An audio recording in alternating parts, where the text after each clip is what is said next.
এইটা রাজার হাওয়াখানা। তাহলে একবার ভাবুন, হাওয়াখানা এত সুন্দর, তো রাজবাড়ি কত সুন্দর হবে। যেখানে নেতাজি সুভাষচন্দ্র বসু, রবীন্দ্রনাথ ঠাকুর, ক্ষুদিরাম বসুর বাবা, এখানে অনেক অনেক দেশপ্রেমী লোক এসেছিল। ইনি হচ্ছেন রাজার বংশধর। এনার কাছ থেকে আমার সব কিছু শোনা। কিন্তু এই গেটটার ফাঁক থেকে উঁকি মারছে রাজার হাওয়া মহল। যদি এইটা এত সুন্দর হয়, তাহলে রাজমহল কত সুন্দর হবে। কিন্তু যাওয়ার আগেই পেয়ে গেলাম দুর্গা মন্দির, যেখানে বেলজিয়ামের কাঁচ লাগানো এখনও চকচক করছে। আর বেশি অপেক্ষা করাবো না, এরপর তোমাদেরকে রাজবাড়ি নিয়ে যাব। এটা কিন্তু রাজকলে, রাজবাড়ি না। চলো রাজবাড়ির ভেতর দিকে যাবো। এরপর কার কার ঐতিহাসিক জায়গা পছন্দ এখানে কমেন্ট করো। আমি বেশি বকবো না, জায়গাটা তোমাদেরকে দেখাবো যে এইরকম ঐতিহাসিক জায়গা যেখানে যেখানে আছে তোমরা অবশ্যই ঘুরে নাও। 5-10 বছর পর এগুলোর হয়তো জীবনে তোমরা না দেখতেও পারো। তবে রাস্তাটা তোমরা দেখে নাও। এই রাস্তাটা হচ্ছে কোন রাস্তা তোমরা এখানে জানলে কমেন্ট করে জানাও। আর চলো জায়গাটা তোমাদেরকে আমি দেখাচ্ছি। কিছু সত্য আমি এখানেই বলে দিই। আমার জেলা বর্ধমান, আর এখানে যে রাজাটা নিজের সাম্রাজ্য তৈরি করে আছে, সেই রাজারও বংশধর কিন্তু বর্ধমানেরই। বর্ধমান থেকে এখানে শিকার করতে এসে তিনি এখানে বসবাস করতে আরম্ভ করেছেন, এখানে তার সাম্রাজ্য গড়ে তুলেছেন। ওনারই বংশধর যিনি এখনও বেঁচে আছেন, তার কাছ থেকে আমি শুনলাম যে তিনি বর্ধমানের রাজার বংশধর। আমি তো শুনেই সত্যি অবাক হয়ে গেলাম। এইটা হচ্ছে রাজাদের হাওয়া মহল, এখানে রাজারা বিশ্রাম করতো। তুমি বাড়িটা লোকটা দেখছো, আগেকার মিস্ত্রির কাজটা শুধু দেখে নাও। তবে হ্যাঁ, আগেকার মালপত্র জিনিসের দামও ছিল একটা, মানে ভালো কোয়ালিটিও ছিল। এইটা হচ্ছে ফোয়ারা, তখনকার যুগের ফোয়ারা দেখছো। রাজার যে মন্ডটা ছিল সেটা এখন নাই। আর এটা হচ্ছে রাজাদের এখানে চান করতো। এটা কি ছিল, চান করতো তো এখানে? এটা চান করতো। আমি ঘরটা তোমাদেরকে দেখাচ্ছি। এটা হচ্ছে রাজারা চান করতো। তুমি লোকটা শুধু দেখে নাও এই ঘরটার। এটা হচ্ছে হাওয়া মহল। তবে ভেতরের জিনিসটা তোমাদের আমি দেখাচ্ছি, তোমরা দেখো, তাহলে তোমরা বুঝতে পারবে যে কত সুন্দরভাবে জিনিসটা তৈরি। আর পাথর পাথর দেওয়া ছিল, তখনকার যুগের পাথরের কাজ দেখো। তবে এটা 600 বছর পুরানো। এটা 600 বছর হচ্ছে পুরানো। তবে বলে দিই, এটা কিন্তু রাজবাড়ি না। রাজবাড়ি তোমাদেরকে নিয়ে যাব। তবে তোমাদেরকে বলে দিচ্ছি, এই যে কাজগুলো দেখছো, এগুলো আগেকার কাজ, কত সুন্দরভাবে তৈরি। তোমরা অবাক হয়ে যাবে। এই ডিজাইনগুলো দেখো, ডিজাইনটাও দেখলে সত্যি অবাক করা লাগে। তো চলো তোমাদের রাজাদের মেইন জায়গাটা নিয়ে যায়। তো ঐতিহাসিক জায়গা যাদের পছন্দ অবশ্যই আমাকে ফলো করে নিও। আর আমি ঘুরতে প্রচুর ভালোবাসি। আর বেঁচে থাকতে ভাই ঘুরে নাও, ঐতিহাসিক জিনিস দেখে নাও। এগুলো 5-10 বছর পর দেখতে পাবে না যে 600 বছর আগেকার রাজারা কিভাবে থাকতো। এইটা হচ্ছে সামনের দিক, দেখতে পাচ্ছ? এই সামনের দিকটা থেকেও পেছনের দিকে লুকটা অসাধারণ ছিল। এবারে এখানে একটা নেতাজি স্ট্যাচু করা আছে। এটা কিন্তু রাজার আমলের না, এটা এখন জাস্ট করা। তবে এটা হাওয়াখানা। এখন তোমাদের আমি মেইন জায়গাটা দেখাইনি। রাজার হাওয়া মহল ছেড়ে দিয়ে আমরা এবার চলে যাব রাজার রাজবাড়ির দিকে, যেখানে যেতেই সবার আগে পড়বে নারাজল রাজ কলেজ, স্থাপিত 1966। তবে হ্যাঁ বলে দিই, এটা কিন্তু আমাদের দেশ স্বাধীনের পরই রাজ কলেজ করা হয়েছিল। তার আগে ছিল রাজার রাজবাড়ি। তবে এটাও রাজবাড়ি না, এটা একটা কলেজ। তখন মানুষ পড়াশোনা করতো, যার কারণেই রাজা এটাকে দিয়ে দিয়েছিল রাজ কলেজ করার জন্য। কিন্তু এটা আমাদের দেশ স্বাধীনের পর, তার আগে কিন্তু রাজার কোনো একটা কিছু কাজের জন্যই ঘরটা করা ছিল। তবে এটাও রাজবাড়ি না। রাজবাড়ি দেখানোর আগে তোমাদের বলে দিই, বাইরেটা দেখো। এইটা হচ্ছে আসল রাজবাড়ি, যার লোকটা ঠিক কলকাতার পুরনো বাড়ির মতো।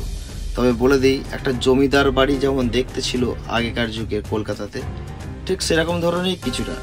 তবে রাজার কিছু কিছু জিনিস বাইরে যেগুলো আছে হাওয়া মহল, সেগুলো রাজমহলের মতো, কিন্তু এইগুলো জমিদারি বাড়ির মতো। ও ভাই, আসার আগে একটা তোমাদের কথা বলে দিই, এখান থেকে লুকটা দেখে না, লুকটা ক্রিমিনাল।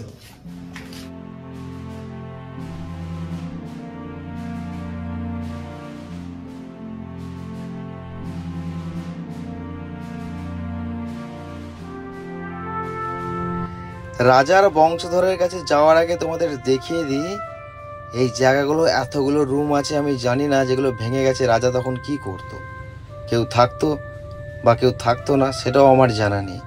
এত রুমে হয়তো কোনো কিছু কাজ হতো বা রাজার কেউ থাকতো, তো সেটা পরের কথা। এখন তোমাদেরকে নিয়ে যাব যে জায়গাটা দিয়ে, অবাক হয়ে যাবে দেখলে যে এখানে পুলিশ ক্যাম্প করেছে। এই জায়গাটা পুরো পুলিশ থাকে, কেউ এলে তোমরা নিশ্চয়ই দেখতে পারবে, আমিও দেখতে পেলাম। তো যেই দিকেই ঢুকছি সেই দিকে শুধু ঘর আর ঘর, প্রচুর রুম আছে। যারা এসছে তারা এখানে জানে। পুরনো রুম, যেদিকটা ধ্বংসস্তূপ সেদিকে রেড জোন এলাকা করে দিয়েছে, যেদিকে ভালো সেদিকে এখনও মানুষ থাকছে। ভাড়া আছে না সরকার নিয়ে নিয়েছে আমি এখনও জানি না। তবে রাজার বংশধর এখনও বেঁচে আছে। যেই মন্দিরটা এখনও পর্যন্ত কেউ ঢুকতে পারতো না, সেই মন্দিরটাই আমাদের সত্যি খুব কপাল ভালো যে গেটটা খুলেছে, আমরা ভেতরে ঢুকেছি। আর ঢোকার পরই রাজার বংশধর আমাদের সব কিছু সত্যি কথাগুলো বললো। এটা হচ্ছে সেই মন্দির, যেই মন্দিরটা 200 বছর আগের, মানে শেষ রাজা করে গেছে, কিন্তু প্রথম রাজা যেটা করে গেছিলো সেটা ভেতরে আছে, সেটা এখন প্রায় ধ্বংসের দিকে। এটা 200 বছর আগের। তবে হ্যাঁ, এটাই হচ্ছে রাজার বংশধর। রবি ঠাকুর এসেছিল। রবীন্দ্রনাথ ঠাকুর এই স্ট্রাকচারটা দেখে গিয়ে শান্তিনিকেতনে ওনার যে উপাসনা গৃহ আছে না, ওই উপাসনা গৃহতে উনি তৈরি করেছেন এটা বোলপুরে, আপনার শান্তিনিকেতনে। নেতাজি সুভাষচন্দ্র বসু এসেছিলেন 1938 সালে 18ই মে এই রাজবাড়িতে। ক্ষুদিরাম বসুর বাবা এখানে কর্মচারী ছিলেন, উনি কাজ করতেন, বুঝেছেন। এখানে আচ্ছা, ইসাই ঘোষের বংশধর। আর আদিবাড়ি কোথায়? আদিবাড়ি ছিল বর্ধমান, বর্তমানে এটা। আর এইটা তো এখন ওই রাজার দিদি যে রাজা। হ্যাঁ, উদয় নারায়ণ ঘোষ প্রথম পুরুষ ছিল আমাদের। আচ্ছা, আপনি এটা এখন দেখাশোনা করছেন তাই তো? আমাদের সবাই মিলে, আমাদের 6টা, যেহেতু বংশের মোট 6টা ফ্যামিলি এখন আছে না? তাহলে এই রাজার আদিবাড়ি ছিল বর্ধমান। আচ্ছা, ইসাই ঘোষ। আর এই রাজার নাম কি ছিল যে এখানে ছিল? উদয় নারায়ণ ঘোষ প্রথম পুরুষ। হ্যাঁ। আর শেষ ছিলেন অমরেন্দ্র লাল খান। অমরেন্দ্র লাল খান। হ্যাঁ। আচ্ছা, শেষ খান কেন হলো এবারে তুমি জিজ্ঞেস করবে, খান কেন হলো? 1030 বঙ্গাব্দে আকবরের নাজিম সাহেব এসেছিলেন, আকবরের নাজিম সাহেবকে খাওয়া দাওয়া, আরও অনেক কথা ছিল যেগুলোকে ক্যামেরা বন্দি করতে বারণ করেছে, সেই কারণে আমি আর আলোচনা করতে চাইছি না তোমাদের সঙ্গে, সেটাও ক্যামেরা করিনি। শুধু বলে দিই, এটা দুর্গা মন্দিরের বেলজিয়াম কাজ, কয়েকশো বছর আগেকার। এখনো দেখো ডিজাইন কত সুন্দর। এই জায়গাটা রেড জোন লেখা আছে আর সামনে পুলিশ ক্যাম্প। ভেতরটা আমরা তবুও ঢুকেছিলাম, তারপর দেখলাম যে রেড জোন দেওয়ার কারণ হচ্ছে টেক্সচারগুলো ভেঙে যাবে, গায়ে পড়ে যেতে পারে, তার কারণে পুরো বারণ করা আছে। তো চলো, তোমাদেরকে যে কটা জায়গা দেখেছি এর থেকেও আরও ভালো ভালো কিছু জায়গা জিনিস আছে যেগুলো ক্যামেরা করা নিষিদ্ধ। তোমরা এখানে আসবে কিভাবে? এখানে আসতে গেলে তোমাদেরকে জানতে হবে এটা পশ্চিম মেদিনীপুর জেলার কেশপুর থেকে কিছুটা যে নারাজোল লঙ্কাগড় রাজবাড়ি, এটা মনে রাখতে হবে। কেউ যদি কেশপুর এসে থাকো, কেশপুর থেকে মাত্র 14 থেকে 15 কিলোমিটার যাবে, তারপরে পেয়ে যাবে লঙ্কাগড় রাজবাড়ি, অতএব পশ্চিম মেদিনীপুর জেলার নারাজোল রাজবাড়ি।